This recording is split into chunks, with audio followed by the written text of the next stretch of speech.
Bismillahirrahmanirrahim. Qala musannif rahimahullahu taala wa nafa'na bihi wa bi ulumihi fid dharain amin. Faslun, adapun pasal selanjutnya, wal istinja'u, adapun istinja, ya, bersuci setelah buang air kecil atau buang air besar. Itu namanya istinja. Bahasa sehari-hari kita cebok. Orang Jawa bilang cewok. Bahasa fikihnya namanya istinja. Jangan buat nama anak ya. Atau buat nama anak namanya Siti istinja. Hukum istinja itu apa? Itu wajibun, hukumnya wajib. Minal bauli, dari kencing, dari pipis, buang air kecil. Wal ghaiti, dan juga buang air besar.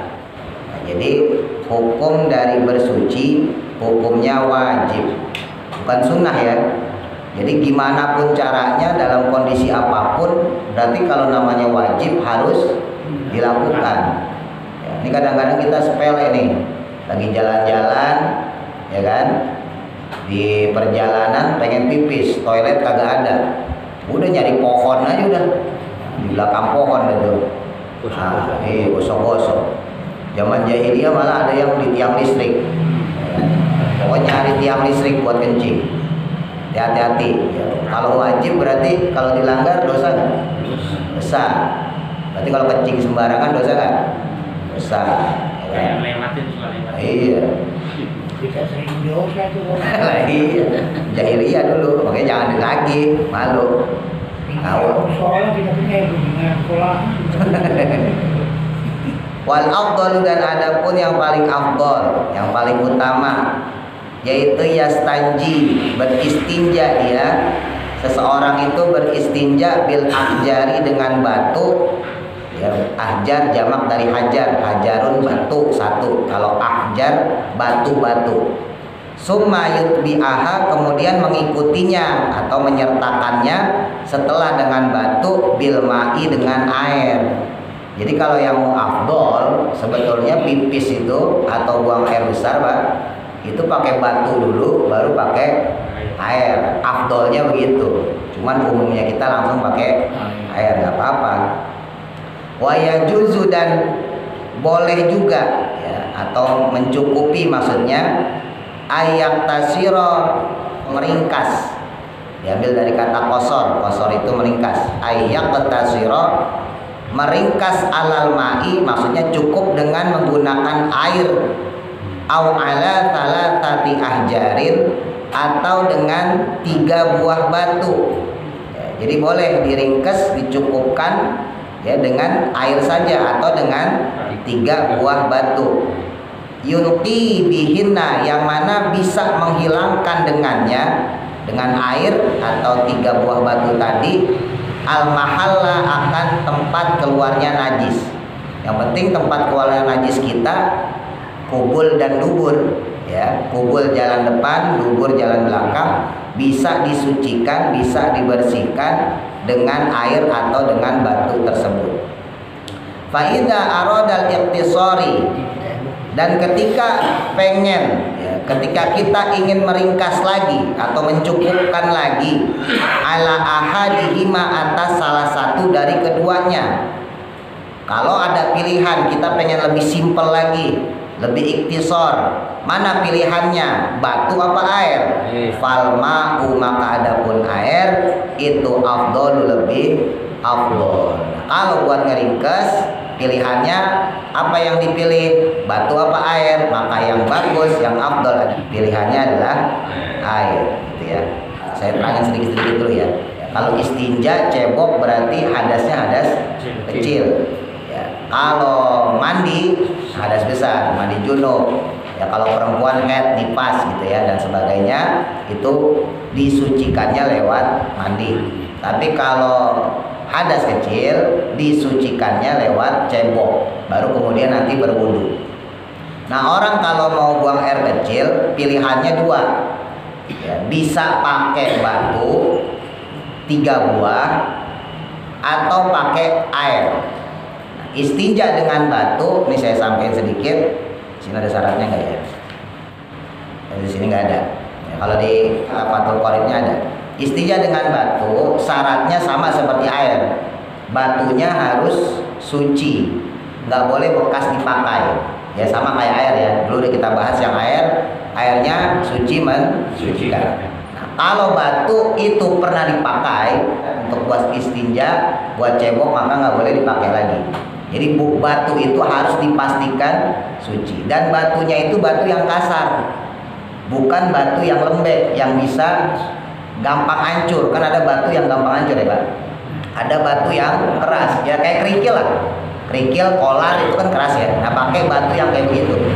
Bukan batu-batu yang jenisnya gampang hancur, gampang rusak. Batu apung. Nah batu apung. Nah pakai gamping, nah itu nggak boleh. Jadi pakai batu yang benar-benar keras. Nah di dalam kitab Fathul Qorib, syarahnya dari kitab Takrib ini, boleh pakai batu cuma satu, tapi batunya harus 3 sudut. Jadi kalau kita pakai 3 batu, maka satu persatu, ya satu kita buang, ambil lagi kita buang lagi gitu ya. Nah boleh juga pakai satu batu tapi sudutnya 3. Nanti diambil sudut pertama, sudut kedua, sudut ketiga. Nah gitu, jadi bentuknya segitiga atau segi 4 dan sebagainya lah. Kalau ke tembok gimana? Itu penyakit jahiliyah itu. Ya makanya penyakit jahiliyah. Iya. Kalau zaman dulu kan sasarannya kalau nggak tembok, yang listrik gitu. Pohon. Untung gak ada semut ya. Nah kalau untuk batu Pak, nah ini kalau untuk batu ini lubang kita ya. Lubang apa zakar kita, kubul atau dubur. Kalau dalam bahasa fikih namanya hasyafah. Ya kalau zakar itu ya pulpennya lah gitu ya. Tapi lubangnya namanya hasyafah. Ya, namanya hasyafah. Nah, yang wajib dibersihkan itu lubangnya ini, hasyafahnya ini. Jadi kalau kita pakai batu, kalau batunya satu ya, maka puter sekali doang, kagak boleh diputer-puter. Nah, kalau diputer-puter najis juga sama aja ya kan? Malah kena. Nah, jadi cukup satu kali terus kita buang. Ambil batu kedua, buang lagi, mau kubul maupun dubur ya. Jalan depan buat air kecil atau buang air besar sama. Ya, jadi posisinya harus diputerin. Baru lepas satu lagi, puter lagi, lepas lagi, lepas lagi. Nah, kalau pakainya satu batu yang 3 sudut, nah maka sudut pertama dulu, misalnya bentuknya gini ya. Nah, maka ini kita pakai dulu yang bagian sini. Lalu kita puter, nah baru bagian sininya. Tadinya kita pakai yang sini ya. Nah, nanti kita pakai yang ini. Puterin lagi, baru kita pakai sudut yang ini. Intinya jangan pada sudut yang sama. Nah kita puterin di bagian hasyafah kita. Nah ini yang disebut al-mahal. Mahal itu maksudnya tempat keluarnya najis, berupa air kencing maupun kalau bahasa kita tinja. Nah ini kita bersihkan seperti itu.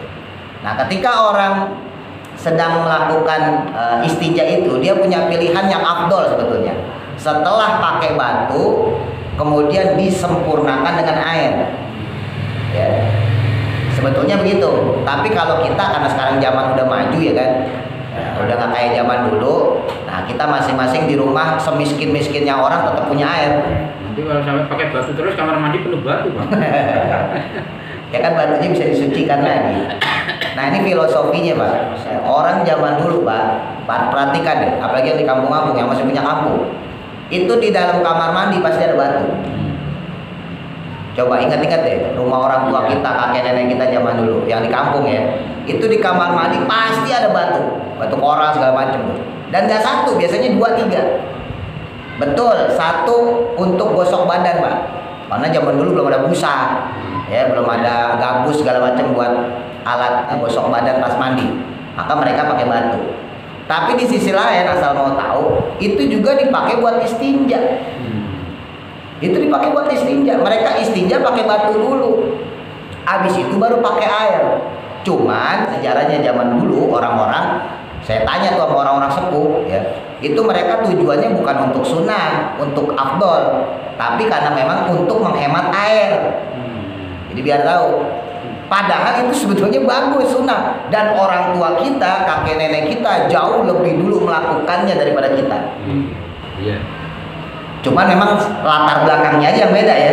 Karena saya pernah nanya tuh sama guru saya waktu pas PKL, waktu di pondok tuh kita sengaja ditaruh di tempat yang sepuh-sepuh. Saya ditaruh daerah Mojokerto sana, dekat Surabaya lah, kurang lebih ya dari sini ke Bekasi lah. Itu ada orang usianya 130 tahun Pak, tapi masih seger. Ya karena daerahnya gunung ya, jadi orang gunung kan biasanya kuat-kuat. Itu umur 130 tahun masih ngangon kambing. Ya pokoknya masih seger lah gitu ya. Masih ngarit. Itu iseng-iseng saya nanya. Ya kebetulan dia marbot musola juga, saya tanya. Ya tujuan kami orang-orang tua zaman dulu itu ya diajarin sama guru-guru dulu, sama ustadz-ustadz dulu ya, sama kiai-kiai zaman dulu. Ya kalau untuk istinja, untuk menghemat air pakai batu dulu, karena zaman dulu air susah Pak. Mereka harus ngambil ke sungai. Nggak semua orang punya sumur. Dan sekarang orang setiap rumah punya sumur. Zaman dulu mereka ngambil air ke sungai. Jangankan untuk buang air ya. Zaman kita dulu deh, mungkin bapak-bapak sebagian ada yang ngerasain. Ini kali sepanjang jalan itu tempat buang air besar semua itu. Bagora ngalamin pasti orang tua. Saya aja ngalamin apalagi Bagora. Dulu kan kali kita masih batu gede banyak nih Pak. Ini kali ini dari ujung sana itu kalau jam 9 malam Pak, itu berjejer tuh orang tuh. Baris. Nah, iya, sampai sekolahan itu. Saya ngalamin juga Pak. Nah itu orang zaman dulu emang karena keterbatasan air, padahal kota Pak.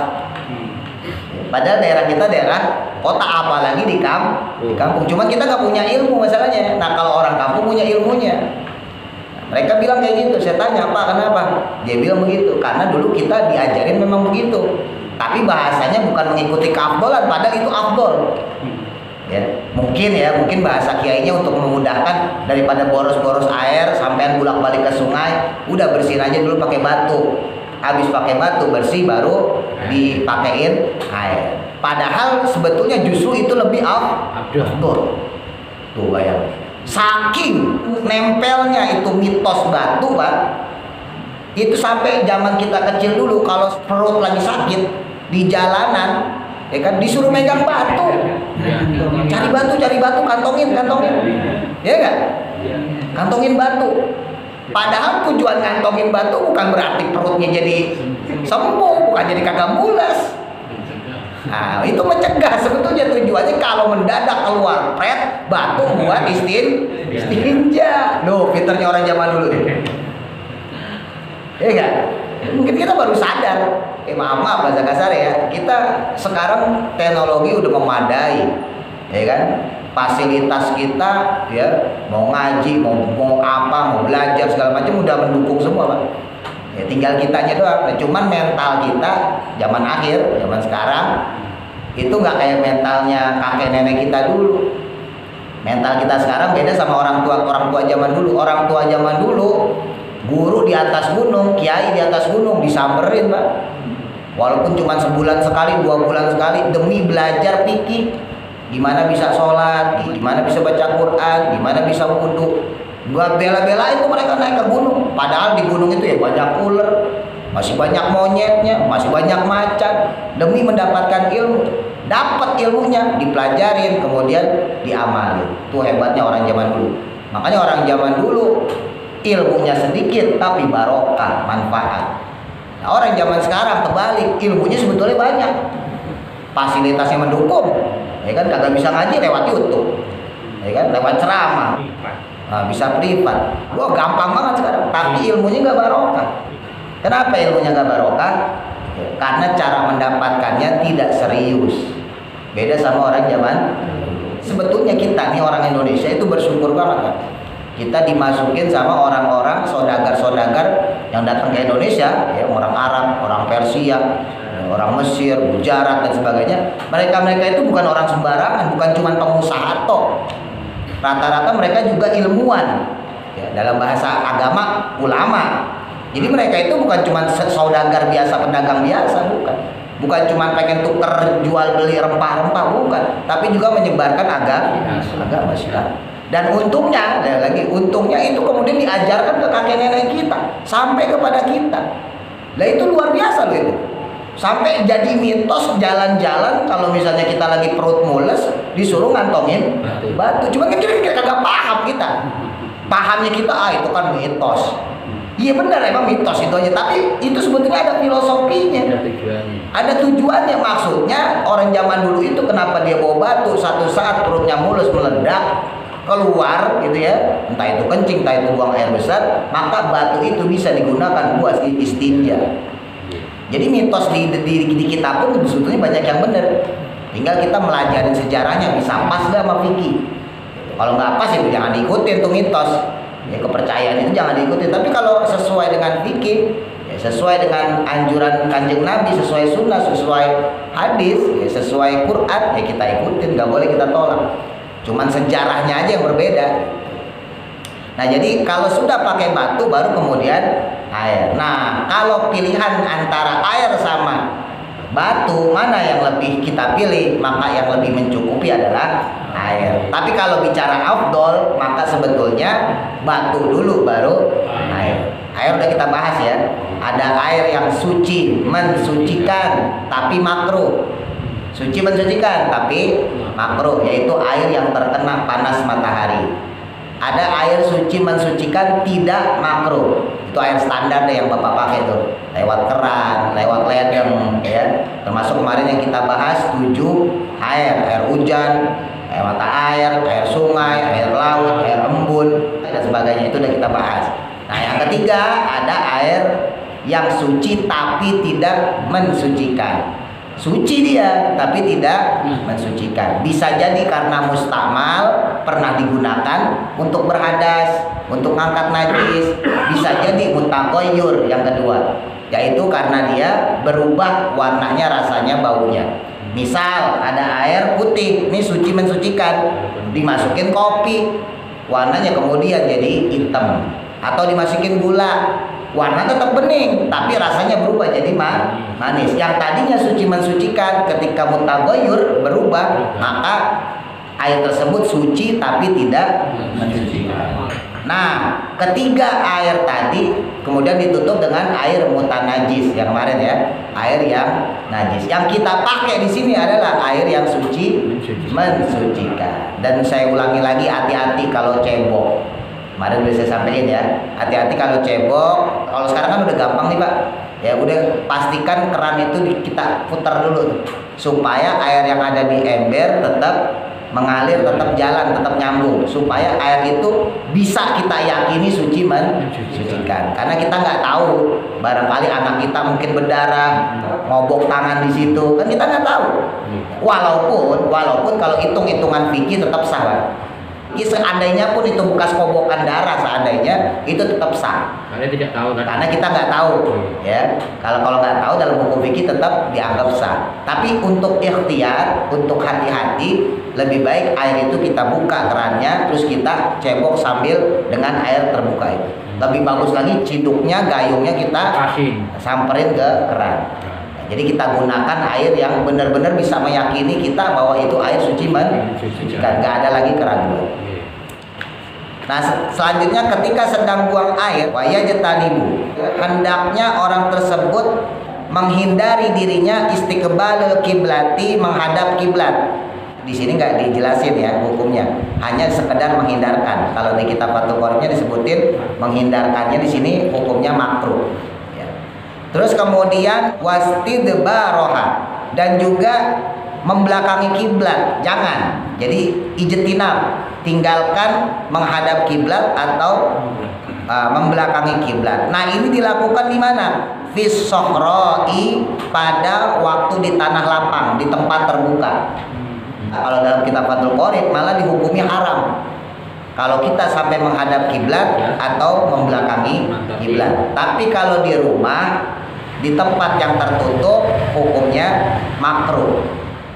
Jadi kalau kita punya rumah, kebetulan kok WC-nya ngadep kiblat, jogrogan yang ngadep kiblat, atau nunggingin kiblat, mantan kiblat, kalau bisa diubah. Kalau bisa. Kalau nggak bisa ya udah niatin aja, kita tetap meyakini hati kita bahwa itu salah walaupun kita melakukannya. Karena fikih itu begitu Pak, paling terakhir itu. Tapi kalau bisa diubah, ya kita ubah. Kalau rumah ngontrak susah ubahnya, izin dulu nggak punya kontrakan, repot, ya kan?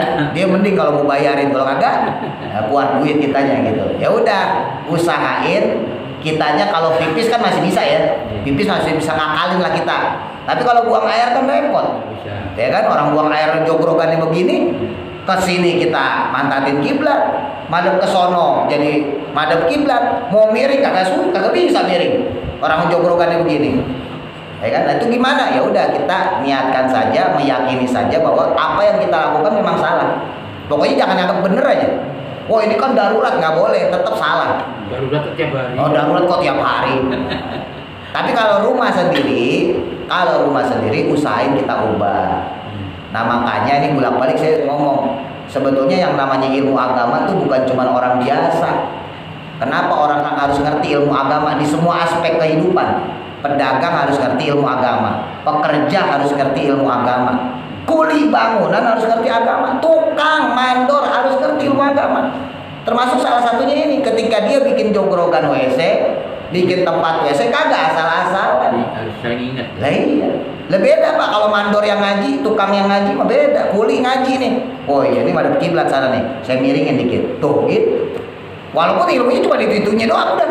Yang lain mah kagak punya ilmunya, sholat berantakan, wudu berantakan. Tapi kalau dia punya ilmu masalah adab tentang istinja, ya adab tentang buang air kecil, buang air besar, dia pasti bisa melakukan itu. Nah, kalau di tempat lapang, tadi kalau di kitab Fathul Qorib atau di kitab yang lainnya, ijtinab di sini, larangan di sini hukumnya lebih kepada haramnya. Tapi kalau di tempat rumah, ya rumah yang kita pakai, baik itu ngontrak maupun rumah sendiri, hukumnya makruh.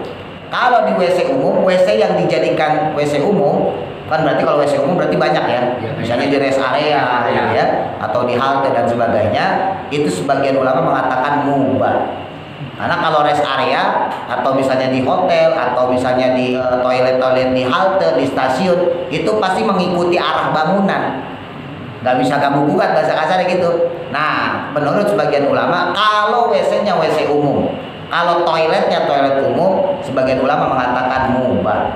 Ya, jadi nggak sampai makruh, tidak sampai haram. Ya boleh-boleh aja, hukumnya nggak makruh.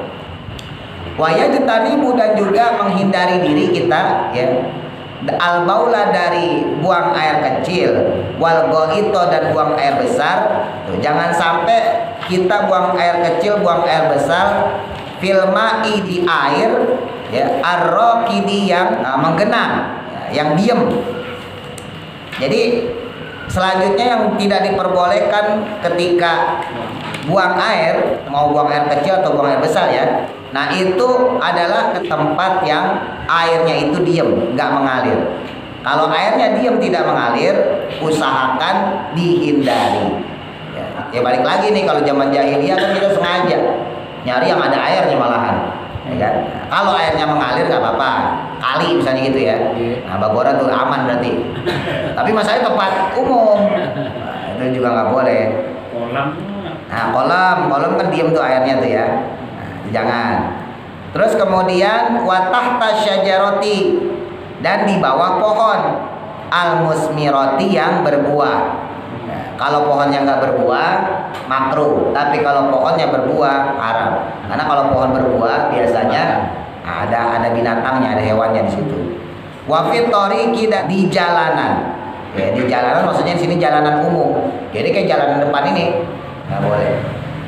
Wazili dan juga di tempat yang berteduh, ya maksudnya kalau itu tempat panas dipakai buat berteduh. Kalau lagi musim hujan tempat itu juga dipakai berteduh. Tempat apapun, misalnya halte.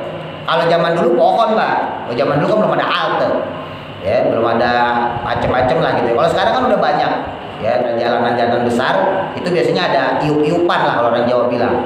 Walaupun bukan halte ya cuma tempat teduh aja, itu juga nggak boleh. Dan wala yatakalamu, nah ini hati-hati, bercakap-cakap ngobrol alal bauli ketika pipis, ketika buang air kecil, wal goiti dan juga ketika buang air besar. Tuh bercakap-cakap ngobrol, ini sering nih, hati-hati nih kita nih Kamar mandi. di kamar mandi, lagi main HP, nelpon kamar mandi, ambil ngeden lagi. Misal kita lagi pipis, buang air kecil atau buang air besar. Nah kebetulan istri kita mau berangkat ke pasar, nanya, ya hati-hati nih terjadi dialog pasti tuh. Mas Pak. Nah Mas Pak, yo udah di dalam tuh, lagi sambil ngeden katanya haji. Masak apa? Gitu kan? Masak apaan? Kita tuh di dalam kamar mandi sambil ngeden, sayur asam. Terjadi diskusi, hati-hati tuh. Apalagi ikan cuek. Itu terjadi dialog, Pak. Kalau cuma doang nggak ada masalah. Misal istri kita ngomong, Pak masak sayur asem ya, udah cukup, nggak ada masalah. Tapi kalau sudah yatakalam berarti terjadi dialog diskusi. Nah itu sebagian ulama mengatakan makruh, sebagian ulama lagi mengatakan haram. Karena ijtinab di sini lebih kepada pengharaman bukan pemakruhan. Ya untuk ikhtiyat kalau bisa jangan. Kecuali kalau dalam keadaan darurat. Misal tiba-tiba ada kalajengking. Misal tiba-tiba ada ular keluar dari selokan. Terus kita langsung teriak gitu ya, ular misal gitu. Di toilet umum misalnya gitu. Atau misalnya di tempat yang umum gitu ya, di rest area dan sebagainya. Ular. Atau refleks kalajengking. Nah itu nggak apa-apa. Kenapa? Karena dalam keadaan darurat. Tapi kalau dalam kondisi normal terjadi dialog sama siapapun, mau sama istri kita, mau sama anak kita, Pak minta duit Pak, misalnya gitu. Minta duit Pak, ya berapa? 2.000. Ya itu ambil tuh di dekat TV. Nah itu kan terjadi dialog juga tuh. Jangan. Terus gimana caranya? Tuntaskan dulu hajat kita. Atau kalau memang masih bisa ditahan, buru-buru cebok keluar, ladenin. Mau ngomong apaan? Habis itu lanjutin lagi hajat kita. Nah kalau kita yang udah ngerti, kita udah ngerti nih, jangan lakuin itu. Kalau yang nggak ngerti kan otomatis dia nanya tuh. Nah kita sekarang udah ngerti nih, yang ngerti jangan. Istri kita lagi di dalam kamar mandi, gak usah ditanya macem-macem. Mah kunci motor mana sih mah? Orang lagi buang air kecil, buang air besar, jangan. Kita udah tahu ilmunya. Jadi kita juga mendidik anak kita, istri kita supaya dia paham. Ya.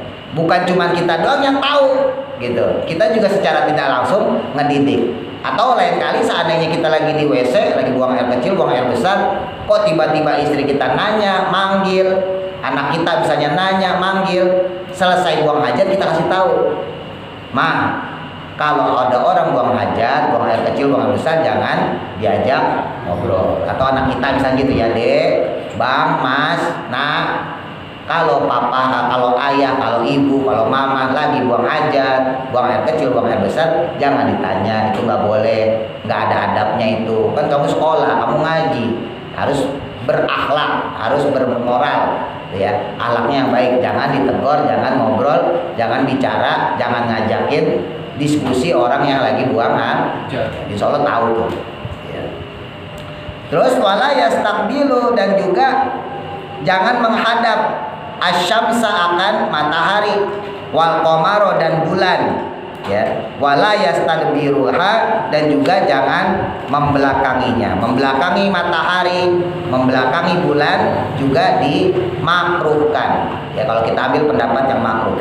Tapi kalau di kitab Fathul Qorib, Imam An-Nawawi mengatakan mubah.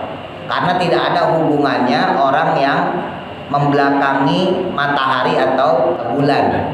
Bisa Arab di sana ya, itu madhabnya ke sana semua kita.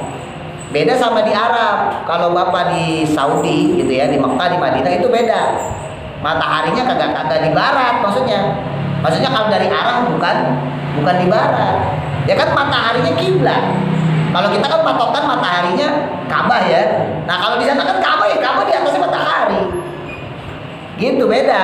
Jadi kalau misalnya kalau dari Madinah ya, berarti kalau dari Madinah ke Syam itu utara sama selatan. Itu. Jadi Mekkahnya itu selatan, Syam kalau sekarang Palestina itu utara. Jadi mereka bukan barat timur. Kalau kita kan barat timur. Nah, makanya di sini disebutin termasuk di dalamnya menghadap matahari atau membelakangi matahari atau membelakangi bulan. Kenapa? Karena itu disesuaikan sama negara yang kiblatnya sesuai sama matahari sama bulan. Gitu. Kan matahari terbenam di barat ya. Berarti terbenamnya kan di kiblat. Ya enggak, walaupun serong dikit sih sebetulnya ya. Matahari misalnya kiblat di sini, ya, ini matahari di sini, ini kiblat kita nyerong dikit sebetulnya. Tapi kan searah dengan matahari. Makanya kalau orang buang air kecil, buang air besar menghadap arah matahari gitu ya, itu sama aja seperti menghadap kiblat gitu. Makanya Imam Nawawi ini Irak mengatakan, beliau berpendapat kalau model yang matahari sama bulan itu nggak bisa jadi pegangan. Kenapa? Karena itu hanya berkaitan atau berhubungan dengan tempat-tempat yang sesuai dengan jumlah falaknya, garis khatulistiwanya yang sesuai dengan matahari dan bulan. Seperti Indonesia lah misalnya gitu ya. Indonesia, Malaysia itu kan ngulon semua. Ya terus tuh sampai ke sana. Beda sama Arab, beda sama Eropa, Pak. Sama, Eropa malah kebalik. Ya, beda sama Indonesia yang negara-negara Asia. Gitu ya. Saya tambahin untuk pipis ya, buang air kecil, buang air besar, tentunya jongkok. Ya, mau laki mau perempuan jongkok. Nah, ini kita mohon maaf ya, yang laki-laki. Kita kan kencing bisa berdiri, Pak. Nah, lebih suka kita kencing berdiri. Kalau perempuan susah berdiri. Ngawur-ngawur deh. Ya. Nah, kalau laki-laki kan ada kemungkinan berdiri. Nah, hati-hati. Kalau tempatnya masih memungkinkan dan sangat memungkinkan untuk jongkok. Kecuali tempatnya tidak memungkinkan. Karena kencing sambil berdiri makruh. Bahkan makruhnya makruh tahrim, Mbak. Mendekati keharaman. Bukan makruh tanzih. Kalau makruh tanzih makruh biasa. Nah, kencing sambil berdiri kalau seandainya kepepet darurat silakan. Tapi kalau masih memungkinkan kita pipisnya jongkok, usahain jongkok. Misal ada toilet umum, entah kita di halte, di rest area, hotel dan sebagainya. Ada pilihan, ini toiletnya jongkok misalnya gitu ya. Nah, yang ini toiletnya berdiri. Ya, kan ada tuh yang langsung berdiri gitu kan. Nah, maka kalau masih bisa pilih toilet yang jongkok, pilihlah toilet yang jongkok. Jangan kita pilih toilet berdiri. Kalau di rest area kan banyak biasanya ya. Kalau yang pulang kampung naik mobil, naik bis gitu, itu kan biasanya kalau yang kencing berdiri banyak berjejer gitu ya. Nah, terus yang sebelah sininya toilet sambil buang air besar. Ini kadang-kadang kita mentang-mentang, saya kan cuma pipis doang, udah di situ aja. Nah, ya kita milihnya yang berdiri itu. Padahal yang di dalam untuk WC buang air besar ini kosong. Ya kita harusnya di situ. Kenapa? Masih ada pilihan. Kecuali kita berangkat pulang kampung lagi mudik misalnya. Wah, rest area penuh, WC umum penuh. Ya kan, yang di sini tempat buang hajat yang bisa jongkok penuh. Pilihannya cuma di sini dan itu kita udah kebelet. Wah, ini saya udah kebelet banget nih. Yang nggak ada pilihan lain, pilih yang itu. Jadi ini benar-benar dalam kondisi darurat yang udah kepepet banget. Kalau masih bisa jongkok. Di kereta api itu sama. Sama di kereta juga gitu. Nah, jadi jongkok madep kiblat juga.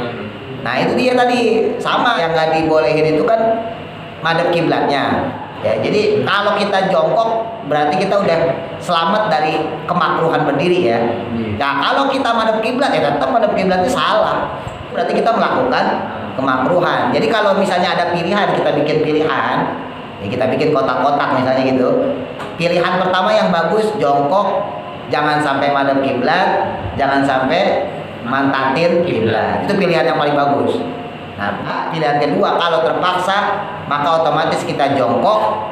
Mungkin kita sambil menghadap kiblat atau kita sambil membelakangi kiblat. Pilihan yang paling buruk, udah berdiri mantatin kiblat atau menghadap kiblat. Nah, itu pilihan buruk. Ya, jadi bedain ya. Jadi ada spesifikasinya. Nah, untuk jongkoknya, Pak, dulu pernah saya sampaikan juga. Jongkoknya bukan kayak jongkok orang kita nongkrong, jongkoknya kaki kiri. Mohon maaf ya. Satu dengkul ya. Dulu pernah saya praktekin ya. Jadi itu kaki kanan tahan di dengkul sini. Ditahan dengkul. Nah, ini yang baru jongkok. Jadi begini. Kayak orang foto main bola. Nah, atau nggak kalau yang doyan bola kan fotonya gitu kan. Nah, jadi kaki kiri, ini kaki kiri posisinya gini. Ini kaki kanannya nempel buat nahan pantat kanan. Ya. Kalau sekiranya dirasa kurang, ya misalnya gini ya, kita udah begini ya. Kalau dirasa sekiranya masih ada tetesan, balik, gantian.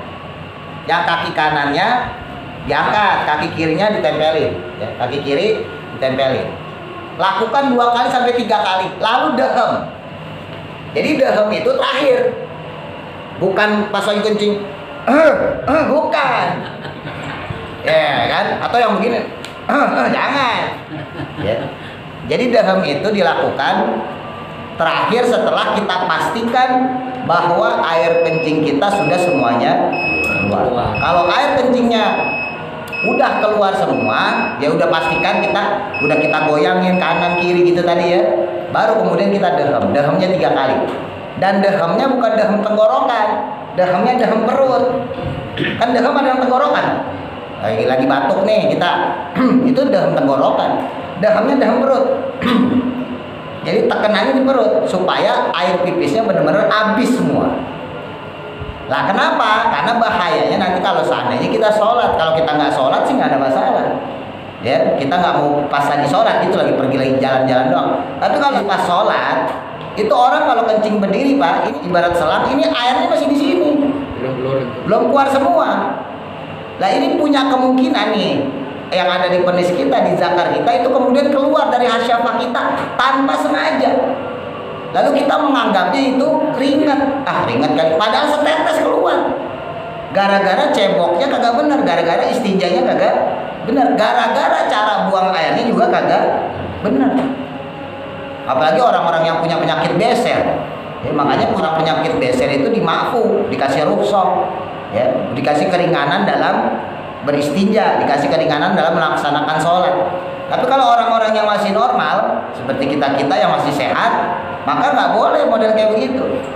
Ya, kenapa dimakruhkan berdiri? Bahkan sebagian ulama ada yang mengatakan haram. Dikhawatirkan pipisnya nggak tuntas, masih tersisa di dalam selang kita nih, di zakar kita masih ada. Yang kalau kita jalan itu kemudian keluar. Orang kadang-kadang kita habis pipis aja suka pengen pipis lagi kan? Iya. Apalagi yang musim dingin kayak gini, yang udah tua-tua nih misalnya. Bentar-bentar kencing. Iya, bentar-bentar kencing. Minum dikit, bentar kencing gitu. Itu kan berarti zakar kita memang masih menyimpan air. Bayangkan kalau itu kemudian kita pakai buat pipis, gitu kan? Nah, ini airnya harus benar-benar habis, ya, sampai dari testis kita sampai benar-benar keluar semua baru kita kemudian kalau misalnya istinja ya, baru kita istinja kemudian kita wudhu kalau buat sholat.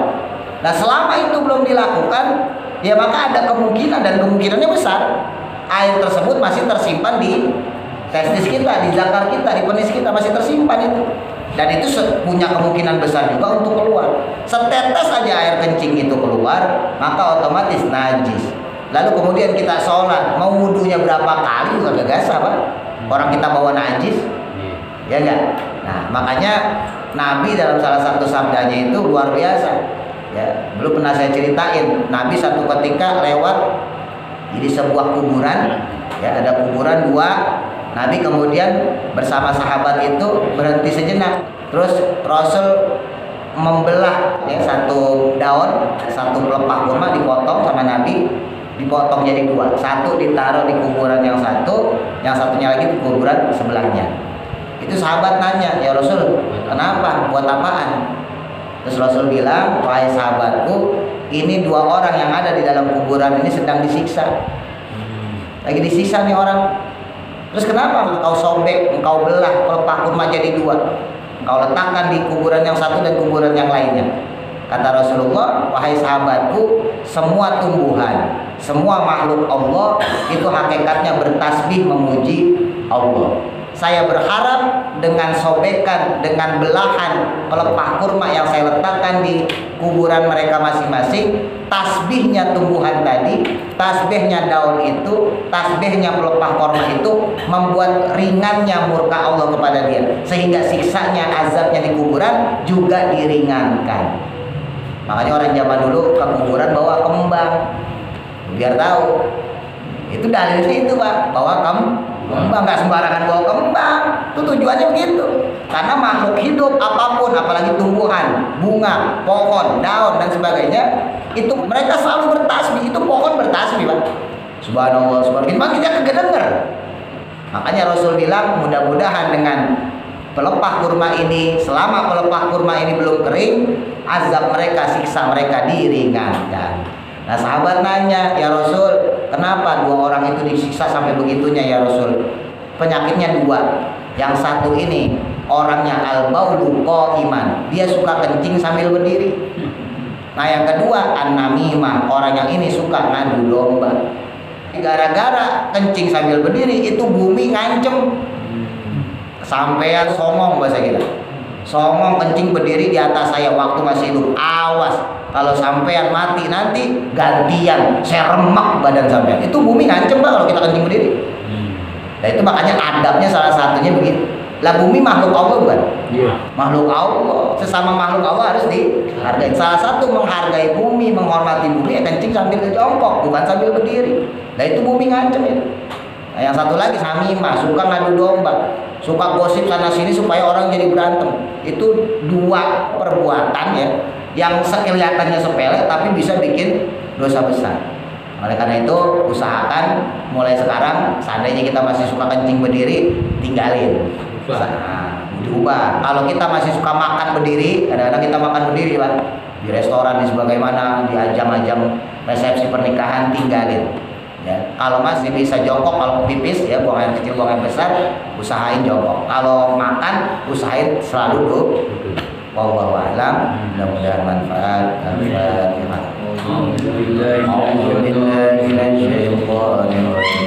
Bismillah.